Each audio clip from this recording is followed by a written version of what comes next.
에스더의 용기와 지혜. 에스더 5장 1절에서 14절 말씀입니다.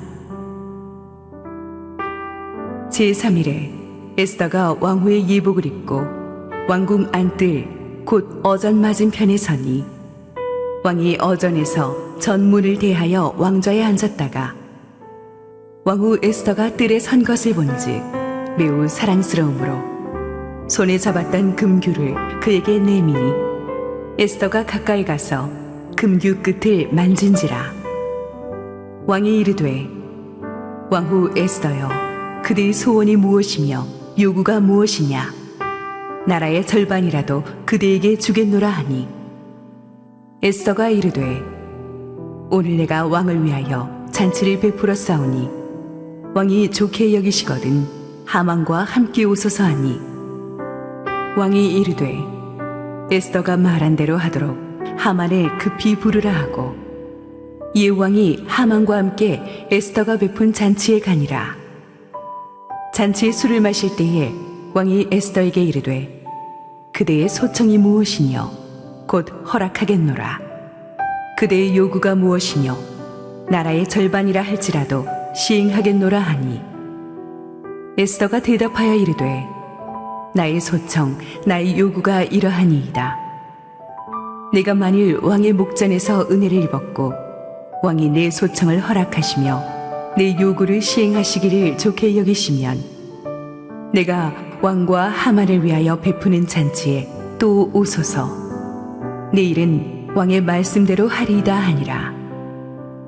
그날 하만이 마음이 기뻐 즐거이 나오더니 모르드게가 대궐문에 있어 일어나지도 아니하고 몸을 움직이지도 아니하는 것을 보고 매우 노하나 참고 집에 돌아와서 사람을 보내어 그의 친구들과 그의 아내 세레스를 청하여 자기의 큰 영광과 자녀가 많은 것과 왕이 자기를 들어 왕의 모든 지방관이나 신하들보다 높인 것을 다 말하고 또 하만이 이르되 왕후 에스더가 그 베푼 잔치에 왕과 함께 오기를 허락받은 자는 나밖에 없었고 내일도 왕과 함께 창함을 받았느니라.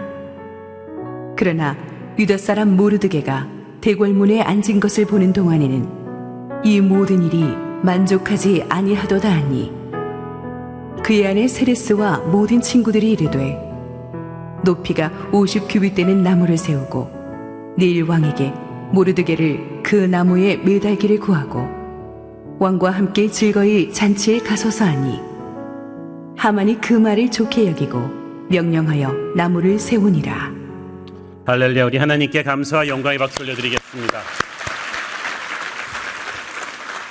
축복된 우리 주일 예배 오신 모든 성도님들 하나님의 은혜 충만하게 임하기를 축원합니다. 우리 함께 기도하시고 말씀 보겠습니다. 사랑의 아버지, 은혜를 감사합니다. 오늘도 말씀 앞에 섰습니다. 주님께서 크게 말씀하시고 종은 완전히 죽여주시고 감춰주시옵소서. 예수님 이름으로 기도했습니다. 아멘. 지난주에 우리는 페르시아 왕후 에스더가 멸망의 위기에 처한 동족들을 구하기 위해 죽을 각오를 하는 이 과정을 함께 살펴보았습니다. 총리 대신 하만의 아주 치밀한 계획으로 이미 왕의 재가가 나서 전국으로 이 지침이 전달된 페르시아 역사상 결코 번복되기가 불가능한 힘든 상황이었습니다. 게다가 남편 아하수에로 왕은 수틀리면 최측근 신하들도 거침없이 죽여버리는 아주 잔혹한 절대 권력자였습니다.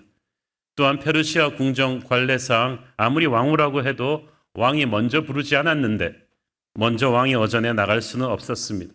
그러므로 동족을 위해서 왕에게 읍소하러 나가는 것 자체가 생명을 걸어야 되는 위험한 일이었어요. 그래서 에스더가 전 유대인들이 3일 밤낮을 자기를 위해 합심해서 금식 기도해 줄 것을 요청했죠. 성경은 하나님의 백성들에게 위기가 올 때마다 두려워하지 말고 위축되지 말고 한마음 한뜻으로 절박하게 기도할 것을 가르칩니다. 그러면 불가능한 장벽이 무너져 내릴 것이다. 하늘의 응답이 있을 것이다를 약속하십니다. 나의 한 사람의 기도는 작은 물방울이지만 나의 기도와 너의 기도가 합쳐져서 거대한 나야가라 폭포 같은 기도의 물줄기를 만들면 하늘과 땅을 흔드는 놀라운 역사가 영적인 세계에서 일어날 것입니다. 교회 공동체는 위기 때마다 불같이 함께 손을 잡고 기도해야 될 줄로 믿습니다. 죽으면 죽으리라 기도하면서 하나님께 자신의 운명을 맡기겠다는 에스더의 이 비장한 선포, 이 결기는 이 마지막 시대를 사는, 특히 반기독교적인 성향이 강해지는 세상에서 살아가는 우리 성도들이 배워야 될 영적인 전사의 자세인 줄로 믿습니다. 하나님의 백성들을 공격하려는 마귀의 공세는 갈수록 거세어지고 있기 때문에 결코 등을 보이지 않고 십자가 능력으로 정면 돌파하겠다는 결심이 저와 여러분에게 있어야 될 줄로 믿습니다. 1절에 보니까 에스더가 제3일에라고 왕께 갔다고 했는데 정확하게 번역하면 on the third day, 3일째라고 번역하는 게 정확하죠. 지난 3일 동안 에스더는 유대인들의 3일간 함께 금식 기도하고 합심 기도한 끝에 이제 왕 앞에 간 거예요. 근데 기도할지 3일째 갔다는 게 중요합니다. 3일 금식 기도를 작정했으면 3일이 끝나고 가야 되는데 아직 채 끝나지 않은 3일째 되는 날에 갔다. 왜 그랬을까요? 이 3일은 하나님이 명령하신, 채우라고 명령하신 날수가 아니고 에스더 자신이 결심한 날수였어요. 그런데 3일째 되는 날 아침에 이미 성령께서 에스더에게 어떤 강력한 확신을 주셨음이 분명합니다. 우리가 일주일, 3일 혹은 40일 그 숫자를 채우는 것 자체가 중요한 게 아니에요. 하나님의 임재가 그 응답이 충분히 느껴질 때까지 기도하는 게 중요하죠. 하나님께서 3일째 에스더에게 확신을 주셨습니다. 에스더가 이제 옷장을 열고 옷을 갈아입습니다. 금식 기간 중에 하나님을 향해서는 겸손하게 베옷을 입었지만 이제 이 땅의 왕에게 나갈 때는 왕후가 입는 최고의 정장을 입었습니다.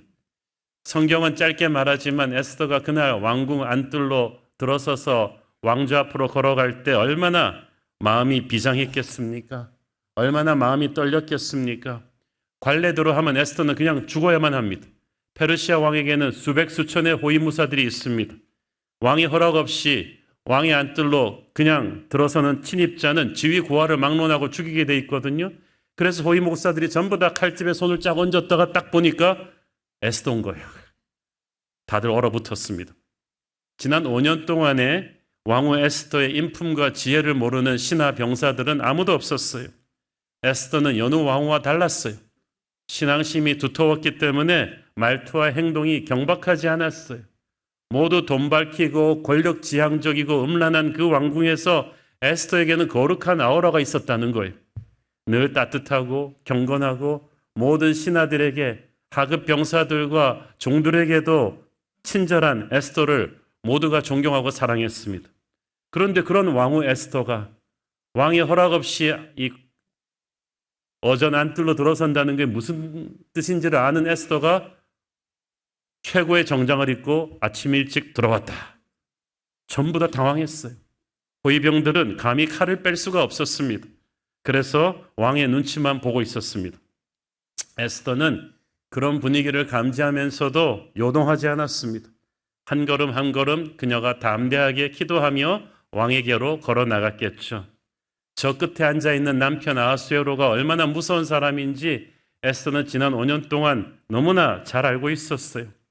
심기가 거슬리면 가장 총애하는 신하도 눈앞에서 죽여버릴 수 있는 절대 권력자.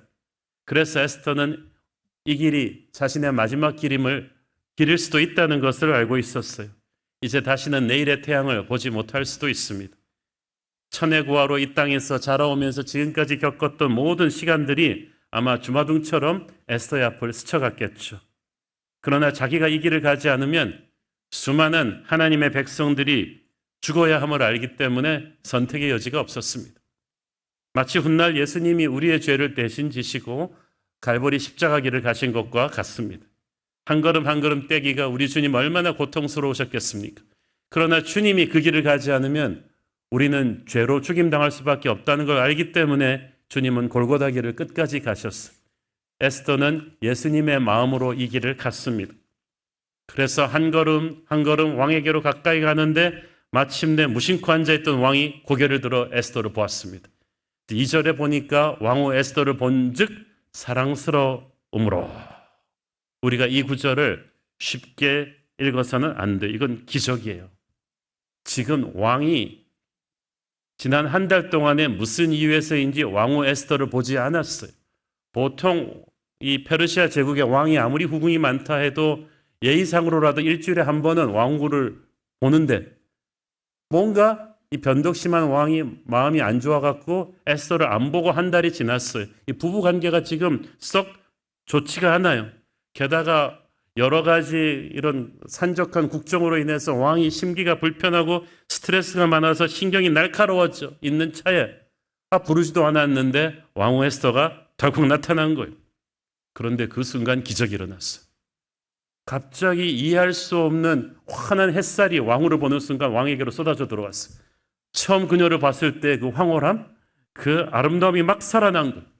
그 순간에 자기가 금호를 내밀지 않으면 꼼짝없이 허락 없이 이 왕궁에 들어선 죄로 에스더가 죽을 수도 있다는 생각에 화들짝 놀라서 금호를 쫙 내밀었어요. 성령의 역사죠. 이 지난 3일 동안에 에스더와 온 유대 민족이 함께 금식해서 기도한 결과였습니다. 하나님이 역사하지 않으면 이 강팍한 왕의 마음이 이렇게 눈 녹듯이 녹아내릴 수가 없어요. 여러분, 직장 생활하면서도 사업하시면서도 정말 터프한 만남을 해야 될 때가 있죠. 정말 저승사자 같은 상대랑 딜을 해야 될 때, 한 걸음 한 걸음 문 열고 들어가기가 어려울 때 에스더를 생각하시며 기도로 준비하십시오. 절대로 예외가 없던 일, 전례가 없던 일, 복잡한 규정, 강팍한 인간성 한순간에 하나님께서 없던 일처럼 녹여버릴 수가 있습니다. 에스더는 왕이 너무나 환한 얼굴로 금호를 내미는 순간에 눈물이 왈칵 솟구쳤겠죠. 이제 살았구나. 이제 살았구나. 하나님의 은혜구나. 그런데 그것은 하나님의 은혜의 끝이 아니라 시작이었어요. 그 다음부터 파격적인 은혜가 더 쏟아집니다. 3절 읽습니다. 왕이 이르되 왕후 에스더여 그대의 소원이 무엇이며 요구가 무엇이냐 나라의 절반이라도 그대에게 주겠노라 하니. 왕이 바보가 아니잖아요. 왕후 에스더가 정장을 딱 차려입고 목숨을 걸고 이 가탁하면 죽을 수가 있는 페르시아의 관례를 깨고 이렇게 자기를 찾아온 것은 뭔가 중대한 부탁을 하러 온 것임을 직감적으로 알았어요. 그러면 상식적으로 그 내용이 뭔지를 물어봐야 될 텐데 왕은 일을 거꾸로 하죠. 백지수표 먼저 줬어요. 액수는 그대가 써라. 뭐든지 해주겠다. 여기서 나라의 절반이라도 떼어주겠다는 표현은 이미 왕이 에스더가 상당히 중대한 부탁을 하러 온 걸 아는 거예요. 그래서 상관없다는 거죠. 어느 부탁이 페르시아 제국의 절반만큼 더 무겁겠습니까? 에스더가 생각하지도 못한 하나님의 역사하심으로 페르시아 제국의 백지수표가 딱 건네졌어요.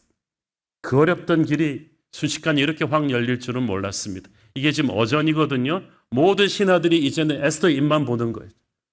왕후의 한마디면 이제 페르시아 전국에 태풍이 불 것입니다.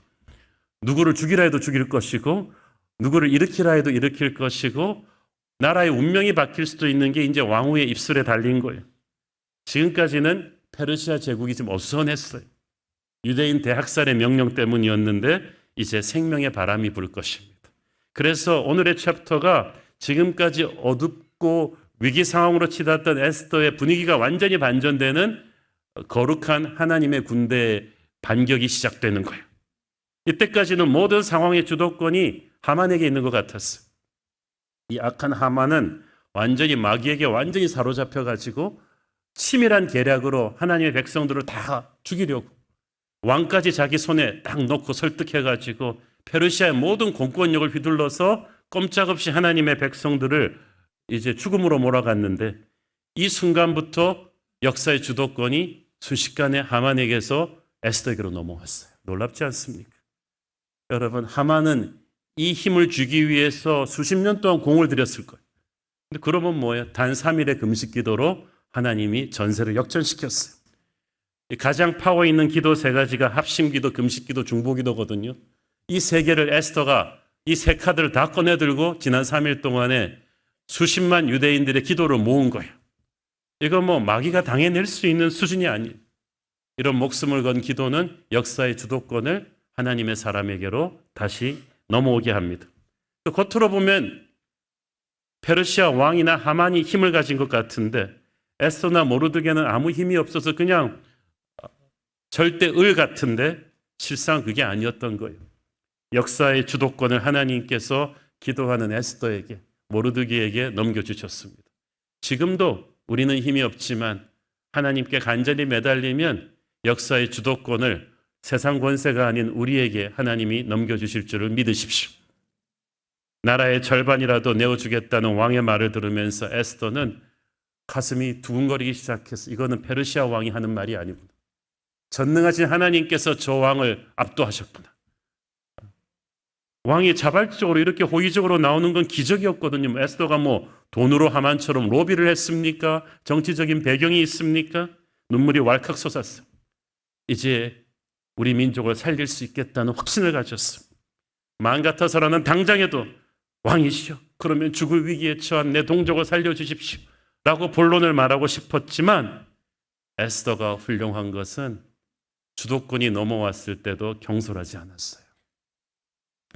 여러분, 하나님의 사람은 위기에 들어갔을 때 이상으로 성공했을 때 더 침착해야 돼요. 성령의 사람은 일이 잘 될 때에도 영적으로 침착하거든요. 하나님께서 순풍에 돛을 달아 주실 때일수록 우리가 침착해야 됩니다. 인내해야 합니다. 조용히 기도하면서 성령님의 다음 스텝을 코칭받아야 돼요. 에스더가 그렇게 한 거예요. 4절 읽습니다. 에스더가 이르되 오늘 내가 왕을 위하여 잔치를 베풀어 싸우니 왕이 좋게 여기시거든 하만과 함께 오소서 하니. 에스더 놀랍습니다. 이걸 좀 밀당의 고수처럼 그 자리에서 용건을 말하지 않고 한 템포를 끊어가는 거예요. 이 이유가 있어요. 여러분, 병법에서도 항상 훌륭한 장군은 홈그라운드로 전쟁터를 꼭 옮겨오죠. 절대로 적진해서 싸우지 않아요. 지금 여기는 어전이란 말이죠. 딱딱한 어전에서 관례를 깨고 들어갔는데도 왕의 페이버를 받은 것만으로도 여기서는 충분해요. 이제는 본론은 에스더의 홈그라운드로 와야 돼요. 이렇게 딱딱한 어전에서 신하들 앞에서 풀 수 있는 문제가 아니거든요. 오히려 저녁 때 좀 릴렉스한 분위기에서 좋아하는 음식을 먹고 음악을 들으면 마음이 누그러졌을 때 사적인 자리에서 부탁하는 것이 훨씬 낫다는 것을 성령께서 코칭해 주셨을 거예요. 어떤 말을 하는가 이상으로 중요한 것은 어떤 장소에서 어떤 방법으로 말하는가거든요. 이것도 우리가 세상 살면서 배워야 될 지혜죠. 또 한 가지 우리가 여기서 주목할 사실은 당시 왕을 초대하는 잔치가 이 잔치 준비하는 게 보통 일이 아니라는 거예요. 요즘처럼 마켓컬리에서 대충 주문해가지고 막 그렇게 오븐에서 금방금방 데워서 셋업할 수 있는 잔치가 아니에요. 왕이 가장 좋아하는 음식을 최고의 요리사들이 검수를 다 거쳐서 셋업을 해야 되고, 그리고 인테리어 장식이나 음악이나 모든 게 왕의 격을 떨어뜨리지 않는 수준으로 하지 않으면 국왕모독죄로 잔치 잘못 벌렸다가 죽을 수도 있는 거죠. 이런 수준의 잔치를 에스더가 반나절 만에 뚝딱 준비할 수 있었겠습니까? 근데 4절에 보니까 에스더는 오늘 내가 왕을 위하여 잔치를 베풀었다고 돼 있는데 영어 성경에 보면 I have prepared, 내가 이 잔치를 위해서 준비해 왔다 하는 거죠. 이로 미루어 보아 에스더는 왕을 위한 만찬을 3일 금식기도 시작하면서부터 준비한 거예요. 성령께서 주신 지혜예요. 놀랍지 않습니까? 자기와 시녀들은 3일 금식을 하면서 한편으로는 왕이 제일 좋아하는 음식을 계획을 하고 준비를 했다는 사실. 이는 하나님께서 이미 에스더에게 왕이 에스더를 죽이지 않을 거라는 확신을 주신 거죠. 그래서 그 다음 스텝을 준비한 거예요. 어쨌든 그렇게 해서 그날 저녁 왕은 하만을 대동하고 에스더의 잔치에 참석했습니다. 이미 지혜로운 에스더가 치밀하게 준비한 잔치인 만큼 최고의 셰프가 준비한 음식의 와인의 분위기 모두 최고였어요. 잔치 끝 무렵에 왕이 너무 기분이 좋았어요. 다시 한번 에스더에게 운을 뗍니다. 왕후여, 그대의 소원이 무엇이든지 말하라. 왕국의 절반이라도 주겠다. 토시 하나 틀리지 않고 낮에 했던 말을 그대로 반복하는데 에스더가 또 뜸을 들여요. 내일 연애를 준비할 것이니 한 번 더 와주십사. 그러면 말씀드리겠다. 만약 이게 TV 드라마고 우리가 시청자였다면 말이죠. 이 대목에서 막 가슴을 치면서 어이구 답답해. 말을 해, 말을. 해바라기 노래 가사처럼 어서 말을 해. 왕이 이렇게 판을 깔아주는데 왜 말하지 않는 거야? 악한 하만이 우리 민족을 말살시키려 한다. 왕께서 좀 막아달라. 이렇게 본론을 말하면 되잖아. 그렇죠. 왜 에스더가 이 결정적인 순간에 뜸을 들였을까요? 그렇게 어렵게 결심해놓고 그렇게 목숨 걸고 와놓고 3일 밤낮을 모든 민족이 함께 금식기도까지 해놓고 정작 상을 차려줬는데 왜 망설이는가? 이러다가 변덕심한 왕이 마음을 바꾸기라도 하면 어떡하려고 그러는가? 에스더가 이렇게 한 데는 다 이유가 있어요. 지금 에스더가 풀어야 되는 사안이 보통 예민한 사안이 아니잖아요. 페르시아 제국 역사상 자기 제국 내에 있는 수십 수백만의 한 민족을 한낮 한시에 몰살시키는 이런 무시무시한 명령은 내려진 적이 없어요. 아주 거대한 음모예요. 이걸 성사시키기 위해서 왕 다음의 절대 권력자 하만이, 제국의 모든 정보와 인력을 한 손에 장악하고 있는 하만이, 그래서 왕궁 구석구석에 자기 사람들을 풀어놓았던 하만이 이거 지금 설계한 그림이란 말이죠. 이미 왕의 어인이 찍힌 명령서가 전국으로 나간 상황이 문제가 아주 겹겹으로 꼬여 있어서 결코 단순하지 않습니다. 군대에서 통신병으로 근무했던 분한테 이런 얘기를 들었어요. 작전할 때 전기나 통신선을 관리를 잘해야 되지만 작전 중에 어느 부분에서 이게 줄들이 꼬여가지고 풀어낼 시간이 부족한 경우가 있대요. 그럴 때는 어떻게 합니까? 그랬더니 꼬인 부분 그대로 두고 일단 작전을 진행한다는 거예요. 원인을 알 수 없는데 섣불리 그냥 잘랐다가 더 큰 사고가 나는 경우가 있기 때문이라고 합니다. 긴급한 작전 중에는 그래서 꼬인 대로 그대로 두었다가 좀 여유를 가지고 나중에 풀어도 된다는 거예요. 그러니까 수도관 전기선 통신선이 꼬여 있다고 문제가 되는 건 아니래요. 겉으로 보긴 불편하지만 그 속에 흐르는 본질이 중요하기 때문이죠. 우리 인생도 그런 것 같습니다. 국정을 풀어갈 때도 마찬가지. 삶의 실타리도 반드시 지금 급하지만 풀어야 하는 것이 아니라 때로는 잠시 그대로 두는 것도 대안이 될 수 있어요. 저는 나라 운영하시는 분들이 좀 중요한 예민한 문제를 함부로 너무 빨리 풀려고 건드리지 말았으면 좋겠어요. 에스더가 지금 한 걸음 물어서는 이유가 그것입니다. 지금 자기와 유대인들이 처한 상황이 자기들은 급하지만 이게 페르시아 왕의 체면이 걸린 페르시아 권력 제1순위가 연관된 복잡한 사안임을 알았어요. 인간적인 방법으로 섣불리 건드리다가 어디서 폭발할지 몰랐거든요. 오직 하나님만이 풀 수 있는 이 복잡한 실타래이기 때문에 에스더가 2번이나 미룬 거예요. 이것은 우유부단해서가 아니에요. 에스더는 이 일을 위해서 기도하고 온 사람이지만 이 일을 실행하면서도 계속 기도하는 사람이었어요. 그래서 기도하면서 계속 성령께서 한 걸음 한 걸음 그녀를 코칭하셨음이 분명합니다. 하나님께서 에스더를 통해서 2번이나 기회를 늦추게 하면서 그 다음날 2번째 연애를 열게 하면서 24시간의 시간을 벌게 하셨어요. 그리고 그 24시간이 그 딱 하루의 시간에 하나님께서는 에스더도 모르는 놀라운 일을 행하시는데 그건 다음 주에 말씀드릴게요. 자, 그런데 또 한 가지 우리가 이걸 다른 앵글에서 바라봐야 될 것은 이런 에스더를 보는 아하수에로 왕의 마음은 어떠했겠는가라는 거예요. 그 당시 페르시아 왕은 절대 권력자예요. 왕은 기다리지 않아요. 감히 왕에게 내일까지 기다리라고 말하는 사람은 전에도 없었고 지금도 없었고 앞으로도 에스더밖에 없는 거예요. 나한테 감히 용건을 바로 말하지 않고 2번이나 뜸을 들인다? 나한테 기다리라고 한다? 애지간한 사람 같으면 목이 달아났을 것입니다. 그런데 상대는 에스더예요.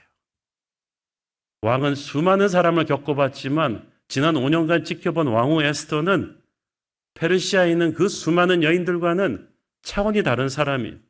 외적인 아름다움도 아름다움이지만 에스더가 깊은 신앙심의 사람이라는 걸 왕도 알고 있었어요. 그 인품과 지혜가 너무 훌륭해서 왕국 내 모든 사람들이 존경하는 고귀한 사람이었어요. 그래서 왕도 자기 아내를 대할 때 에스더를 함부로 못 대하는 고귀한 기품이 있는 거예요.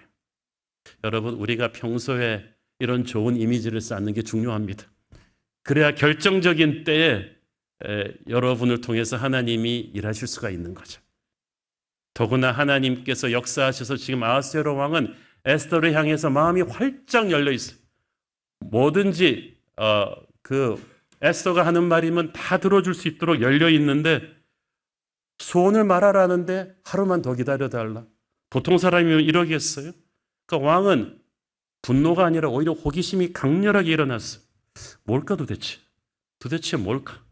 그래서 무엇이든지 들어주겠다는 말을 처음에 한 번 하고 저녁 연회에서 2번씩이나 공식적으로 약속하게 되는 거예요. 2번째 왕이 하는 말은 악한 하만도 바로 앞에서 들었어. 그래서 이제 하만도 알아요. 이제 왕후 에스더의 한마디에 따라서 전국에 태풍이 불 거라는 걸. 이제 왕후의 소원에 아무도 이의를 제기할 수가 없게 된 거예요. 또 한 가지, 여러분이 왕이라면 이제 에스더가 이 중요한 셋업을 해놓고 왕과 자기만의 아주 프라이빗한 중요한 대화를 나누는 이 연회 자리에 그 많은 신하들 놔두고 유독 하만을 초대했다. 이것도 어떤 메시지 아니겠어요? 5절에 보니까 왕이 하만을 급히 부르라고 한 걸 봐서 이건 왕도 생각지도 못한 서프라이즈였어요. 에스더가 부르라고 하긴 불렀지만 그 다음부터 왕의 머리가 복잡하게 돌아갔을 거예요. 왜 불렀지? 단둘이 오붓한 시간을 갖고 싶은데 왜 굳이 하만을 콕 집어서 부르라고 하지? 불쾌한 생각이 들었을 거예요. 왕이 보통 사람이 아니에요. 현숙한 왕비 에스더가 저렇게 정치적으로 교활한 하만과 무슨 관계가 있는 것도 아닐 텐데 괜히 이러는 건 아닌 것 같다. 왕후가 말하고자 하는 소원이 뭔가 하만과 연관이 있지 않을까라는 생각을 왕도 어렴풋이 하지 않았겠습니까? 페르시아 역사서에 의하면 이 아하스웨로 왕은 그 누구도 신임하지 않습니다. 최측근이 항상 바뀌어요. 신하들끼리 서로 경쟁하고 감시하고 죽이게 하는 무서운 사람이었어요. 근데 하만은 자기가 왕의 신임을 받고 있다고 착각했지만 왕은 절대적으로 신임하는 사람이 없는 사람이에요. 정치적으로 필요해서 잠시 이용하는 거죠. 그런데 왕후 에스더가 이렇게 심상치 않은 말을 하니까 왕은 어떻게 했겠어요? 집에 가는 길에 국정원장한테 전화했겠죠. 최근 하만의 동향에 대해서 나한테 보고해라. 그동안에 하만이 누구를 만났고 재산 내역은 어떻고 지금 하만이 주도하는 정책은 뭐고 상당히 많은 내용들이 그 다음날 하루 동안에 연회 전까지 왕의 데스크에 올라가지 않았겠습니까? 하나님께서 그 하루 동안에 하신 놀라운 섭리의 일부였을 것입니다. 무엇보다도 에스더가 이렇게 시간을 늦추며 기다린 것은 하만을 확실히 잡아묶을 계기를 만들기 위해서였어요. 거듭 말씀드리지만 이 하만이 보통 사람이 아니잖아요. 이방민족 출신으로 그 자리에 올라가기까지 얼마나 교활하게, 얼마나 처세술이 좋고 얼마나 왕궁 곳곳에 자기 사람을 심었겠어요. 절대로 그가 빠져나갈 수 없는 어떤 확실한 방법이 필요했어요. 여러분, 영적 전쟁을 할 때 마귀를 쉽게 가볍게 보고 접근하면 안 돼요. 얼마나 교활하고 무서운 존재입니까? 우리가 날마다 하나님의 임재 앞에 엎드려 성령의 지혜로 무장하지 않는다면 쉽게 거꾸로 드릴 수가 없어요. 그래서 금식하는 3일 내내 그리고 왕 앞에 섰을 때도 에스더가 계속해서 하나님의 지혜를 구했을 것이고 성령께서 계속 에스더를 한 스텝 한 스텝 코칭하셨을 거예요. 그리고 주신 아이디어는 교만하고 잔혹한 하만의 성정을 오히려 역이용하는 것입니다. 교만한 사람은 무지해지거든요. 아마 하만은 자기 혼자 VIP 게스트로 왕과 왕후의 연애에 거듭 초청받으면 상황을 분별하지 못하고 방자해질 텐데 그러면 반드시 어떤 빈틈을 보일 거라고 생각했어요. 그리고 에스더의 예상은 적중했죠. 9절에 보니까 그날 잔치에 참석하고 나오는 하만은 마음이 기뻐 즐거웠다고 했는데 이거 저도로 번역하라고 한다면 좋아가지고 눈에 보이는 게 없었다. 그렇게 진짜 기고만장해진 거예요. 페르시아에서 자기가 제일 출세한 사람 같아. 이방 민족 중에서 나같이 출세한 사람이 있으면 나와보라는 거죠. 그래서 집에 돌아와서 교만한 사람이 항상 그렇듯이 누가 듣고 싶어 하지도 않는데 굳이 아내와 친구들을 다 모아가지고 막 자랑하는 거죠. 자기가 얼마나 훌륭한 사람인가. 11절 12절 읽습니다. 자기의 큰 영광과 자녀가 많은 것과 왕이 자기를 들어 왕의 모든 지방관이나 신하들보다 높인 것을 다 말하고, 또 하만이 이르되 왕후 에스더가 그 베푼 잔치에 왕과 함께 오기를 허락받은 자는 나밖에 없었고 내일도 왕과 함께 청함을 받았느니라. 와, 나밖에 없었고. 여기서 이제 나우중 신드롬이 나오죠. 나는 우주의 중심이다. 세상은 나를 향해서 돌아가는구나. 왕과 왕후도 나를 위해 존재하는구나. 그 당시는 높은 자리에 오르는 거랑 많은 자녀를 가지는 것이 출세의 심벌이라고 여겨졌는데, 하만은 자녀도 10명이나 됐거든요. 그래서 총리 대신 자리까지 올란다다가 막 이제 왕과 왕후의 개인 파티에도 솔로 게스트로 초대받으니까 정말 하만은 구름 위에 있는 것 같았어요. 그러나 여러분, 이유를 알 수 없는 돌발적인 성공이 올 때 조심하십시오. 반드시 위험이 있어요. 어지간한 사람 같으면 이때 좀 합리적인 의심을 해야지. 자기가 받을 자격이 없는 특권이 너무 지나치게 몰려올 때는 합리적인 의심을 해야 되지 않았겠어요? 왜 에스더 왕후가 굳이 왕과의 개인적인 연애에 총리 대신엔 자기만 초대했겠는가? 그동안 정보망이 있으니까 에스더에 대해서 알 만큼 알잖아요. 하만도 자기 같은 부류의 사람이 아니라는 것을, 그 고결하고 반듯한 인품으로 인해서 함부로 자기 같은 정치꾼들이 가까이 갈 수 없는 왕후라는 것을 다 알면서, 그 왕후가 오늘 아침에 페르시아의 규례를 깨고 허락 없이 왕의 어전에 나갔고 거기서 왕의 총애를 입고 잔치를 열었다는 거를, 이걸 좀 퍼즐을 꽤 맞춰보면 이게 뭔가 이상하다는 걸 알아야 되잖아요. 왜 나만 초대했지? 만약에 하만이 여기서 좀 더 냉정해져서 대궐내 정보 조직을 동원했다면, 그러면 에스더가 유대인이라는 사실도, 그녀의 사촌 오빠가 모르드게라는 사실도, 에스더가 시녀들과 3일 동안 금식했다는 사실도, 이 잔치를 며칠 전부터 준비했다는 사실도, 그리고 공교롭게도 수산성 내에 있는 수십만 유대인들이 3일 동안 함께 금식한 날짜랑 겹친다는 사실도 알았겠죠. 상식적으로 뭔가 이상하잖아요. 그런데 하만은 전혀 그런 생각을 하지 못했어요.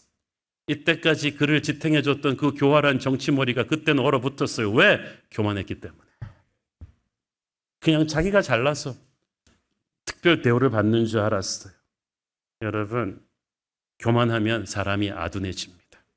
치명적인 판단 미스를 하는 거죠.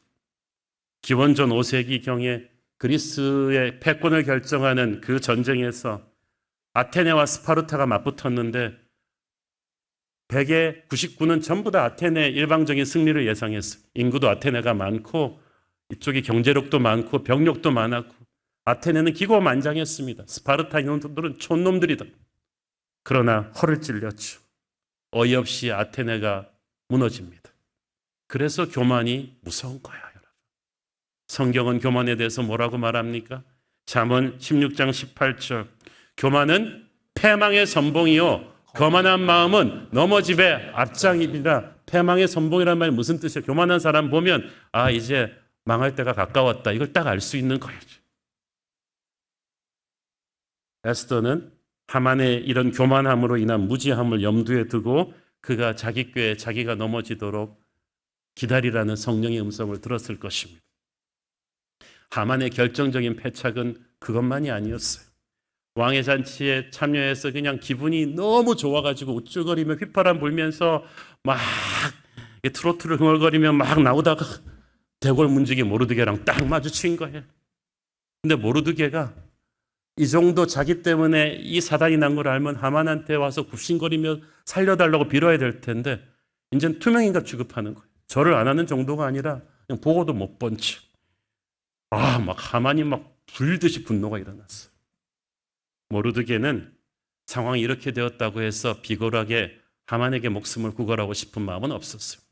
이미 에스더 왕비와 함께 전 동족이 3일 동안 금식기도한 상황이 이미 죽을 각오를 다 했어요. 자기들의 운명은 하나님께 달렸지 저악한 하만에게 달려있지 않다는 것을 알았어요. 여러분, 영적 전쟁에서 아무리 마귀에게 몰려도 마귀한테 자비를 구해서는 안 돼요. 우리는 오직 하나님의 손에 우리를 맡길 뿐입니다. 어쨌든 하만이 마음이 막 상해가지고 이로 인해 이제 다음 주에 밝혀지지만 자기 발등을 자기가 찍는 치명적인 좌충수를 두게 되죠. 집에 돌아와서 아내와 최측근들에게 한참 자랑을 하는 말미에 모르드게 얘기를 꺼냅니다. 13절 읽습니다. 그러나 유다 사람 모르드게가 대궐문에 앉은 것을 보는 동안에는 이 모든 일이 만족하지 아니하도다 하네. 아니 그토록 왕의 신임을 받고 잔치도 초대받았으면 그걸로 만족할 일이지, 저 모르드게가 나한테 절하지 않는 한은 이 모든 게 만족하지 않는다. 마치 에덴 동산의 모든 과일을 먹게 해줬는데 선악과 하나 못 먹는다고 만족하지 않는다고 했던 아담 이브처럼 교만의 극치는 자기가 없는 걸 봅니다. 자기를 반대하는 단 한 사람을 견디지 못하는 게 교만이에요. 여러분, 사람들이 여러분을 반대할 수도 있고 비판할 수도 있어요. 너무 속상해하지 마세요. 우리가 하나님도 아닌데, 아니 하나님이신 예수님도 비판당하셨는데 어찌 우리가 비판 안 당하겠어요? 어찌 우리가 인기투표 100%일 거라고 생각합니까? 약점이 있고 실수가 있는데 하만은 교만하니까 단 한 사람을 견디지 못하는 거예요. 아까 교만하면 사람이 둔해진다 그랬는데 쓸데없는 분노의 노예가 되면 또 사람이 둔해져요. 14절, 그의 아내 세레스와 모든 친구들이 이르되 높이가 50규빗 되는 나무를 세우고 내일 왕에게 모르드게를 그 나무에 매달기를 구하고 왕과 함께 즐거이 잔치에 가소서 하니 하만이 그 말을 좋게 여기고 명령하여 나무를 세우니라.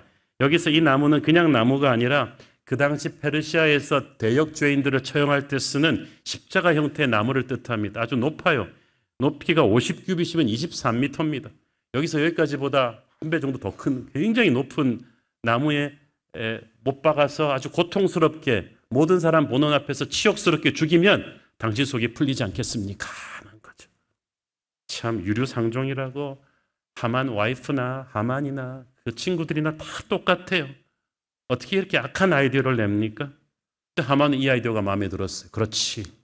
모르드게는 수산성의 유대인들을 대표하는 심볼 같은 인물인데 이렇게 그를 샘플로 공개 처형함으로써 유대인들에게 나한테 대들면 어떻다는 것을 메시지로 심어줄 필요가 있어. 11개월 후면 너희들도 다 이 꼴이 된다는 것을 미리 알려주는 것도 좋겠지라고 생각을 한 거예요. 참 이걸 보니까 하만이 얼마나 이 수준이 천박한 사람인가를 알 수 있죠. 수준이 안 되는 사람이 너무 높은 자리에 간 거예요.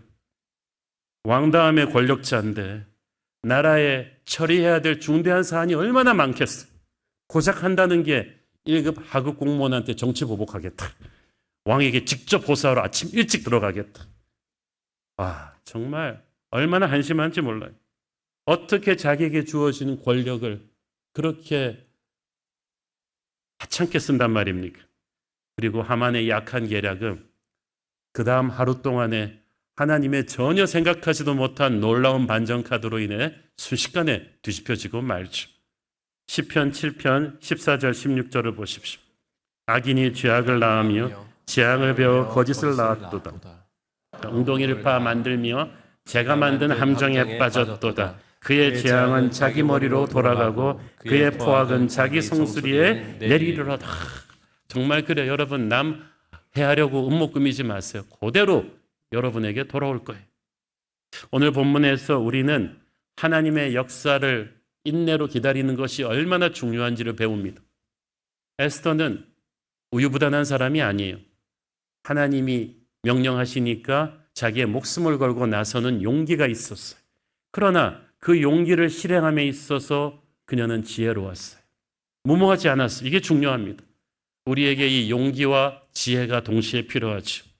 하나님의 뜻을 추진할 때 담대하게 나가는 것 이상으로 중요한 것은 지혜로운 거예요. 여기서 우리가 조급하게 일을 처리하면 실패를 자초하게 됩니다.